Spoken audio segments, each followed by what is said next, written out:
Šī ir Cēsu alus darītava, kur brūvējam limonādi. Jā, mēs Cēsīs darām alu un darām to daudz. Bet te top arī toniks, kvass, sporta dzērieni, ūdens, virkne bezalkoholisko kokteļu un citi dzērieni. Labi dzērieni un īsteni prieka mirkļi ir kā nešķirami draugi. Cilvēki ir tik dažādi. Kādam patīk dejot, kādam patīk skriet,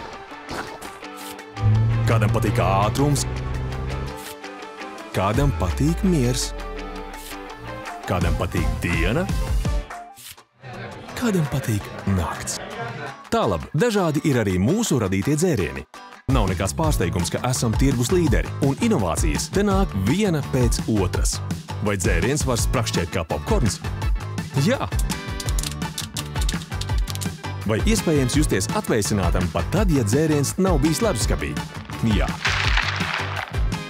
Vai tradicionāls alus var būt bezalkoholisks? Jā! Un vai ražošanas apjomus iespējams palielināt, samazinot ūdens patēriņu uz katru litru? Jā! Cēsu darītavas dimanta kategorijas novērtējums ilgtspējas indeksā runā pats par sevi. Bet ko nu par indeksiem? Nobaudīsim dzērienu.